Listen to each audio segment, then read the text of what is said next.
The squeeze is on. They take and take like big mouths, consume and do not excrete. Black holes of a reckless feeding abandon. Never sated, hunger unabated, drives it on, the many-tentacled, bank-and-state, hydra-headed. It does not hunger for nourishment's sake or growth, only for a rapacious, wasting greed and feeding frenzy. A tapeworm fastened safely on the body of the host devoid of antibody. On the people's lives it hooks and holds.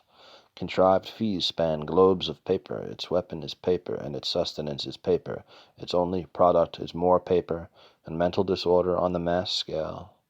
It has to keep the people worried and hurried, augment their worst drives and insecurities, fan false fears and rear up imaginary dangers, parade float monsters to do fall battle in the sky.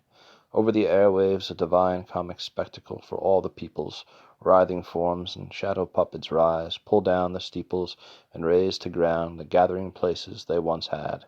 Extractive agents and middlemen everywhere active, it is the facade of business, a hurrying activity to distribute the spoils, leaning on an ever-shrinking productive, always more productive core of ethical and expert ones, systems and networks of systems of worker bees.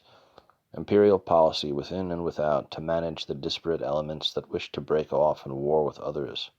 Ideology is a weapon, a management tool for imperial management within and without. Resource control and management of the teeming varieties of flesh in ways that do not disrupt or discharge energy against the managerial apparatus of bank and state hydra-headed. The people must be sickened and stricken with soul diseases to keep the squeeze on. Often bad policies are not bad but only tools, means of distraction and disconcerting worry, selected naturally by state evolution, elements indispensable in the preservation of bank and state, hydra-headed. The elite financial class is the tax man behind 1,000 curtains and mirrors, less odious than a direct squeeze because hidden, confusing, demoralizing because written, guised hideous in the language of morality, laden legality, debt, and obligation, and fine small print. Breed evil in the hearts of the small, then the big evil is safe.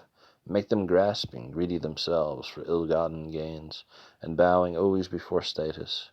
When small evils fester like sores on the contorted body politic, how can great evil ever be excised? How can the social immune system rally defenses against the parasite, bank and state hydra-headed?